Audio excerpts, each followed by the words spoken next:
It's a very competitive space. There's a lot of people that you can go and start trying to find off-market properties with very little experience and not a huge amount of capital. So it's very important that you stand out amongst all the noise out there. That's kind of what I want to deep dive into you today, and then get in a little bit into like the market shift and where you think things are going. So let's start off, since it's your strength, right? Building systems. What are the top 3 things someone who's new should do to start building out their systems, or how should they start about or look at this? Where do people start? Yeah. So when it comes to building the systems and the general process, it's not rocket science. I mean, like, honestly, what we do isn't that inherently different than what you can learn about on YouTube, what you can hire a real estate coach to teach you. But what we do is we approach things with a way where we put kind of our own spice, our own flavor on it, which makes us stand out, and a lot of it revolves around, brand recognition, little details on your marketing pieces, little details in your conversations that makes it so that you are, 1 or 2% more recognizable than all of your competition.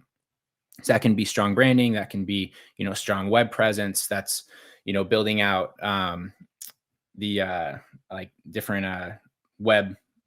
I'm losing the word here, but basically where they see your ads on the web, on around the internet after they visit your website, the retargeting, all that sort of stuff, and building out your process kind of with the goal to be omnipresent once someone starts to engage with you.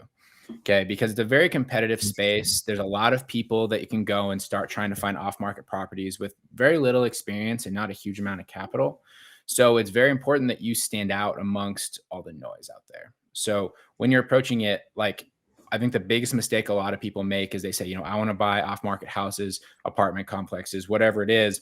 And they go and they, pull a list. Anybody can pull a list. It just costs a little bit of time, money. They go and they send some mail, they make some cold calls, they send some text, whatever. They don't get any results in the first 2 to 3 months. They're like, this is bullshit. It doesn't work. So then, what they don't actually build the presence in the brand around it. So if you instead you approach it of like, I'm going to do this for 3 months, but when they get my card, let's just say direct mail, that's what we mostly use. Get my card, they're going to go to my website. After they go to my website, they're going to see us. They're going to see our track record. They're going to see reviews from other people. Okay. And then after they visit our website, they're going to go on their Facebook. They're going to see ads from us. They're going to go and they're going to Google whatever, and they're going to see Google ads from us. And all of a sudden, we are now meeting that typical marketing.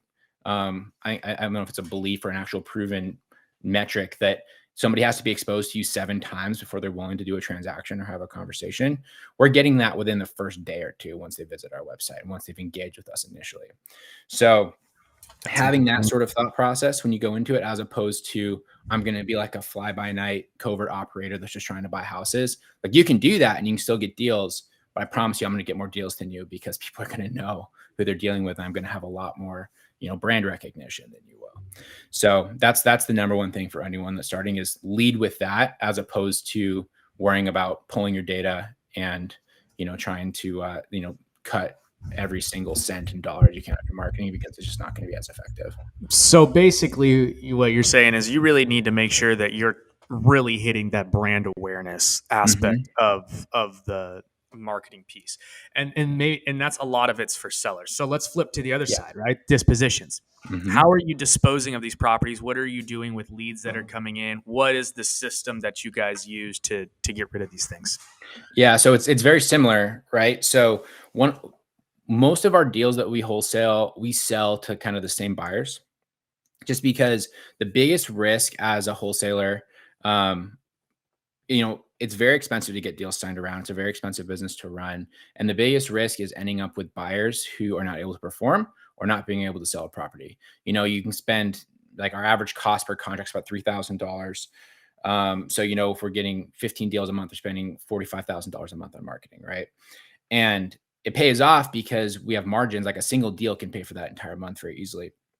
But what can happen is you start working with new and inexperienced buyers, and all of a sudden you have these deals that you're getting signed around, but people can't perform just because, they can't get their own stuff together. They don't know how to get a loan. They don't know how to close, do all that sort of stuff. So what we do is we basically have our key buyers that get almost everything. But every now and then, our key buyers that want the deals, they don't have the ability to close, they're out of funds, whatever. So we need to have that strong presence. So we send out, like we have an email list, we have a texting list, and we send out our deals to every single list, regardless of whether if they're available or not. And, sometimes what it'll do is it'll at least like stir conversation, it'll stir engagement. And all of a sudden we're being known as the guys that have deals, right? The dispo guys that have the opportunity for other people to buy. So then when you are sending a email out, or a text out and it's connected to your company, you now have more credibility because they see you as the company that sends out stuff, multiple times a week, and they want to engage with you. And not only that, but because they missed out on the last deal, they're going to be more competitive with their offers, and they're going to be more willing to try and get stuff done because they don't want to miss out again.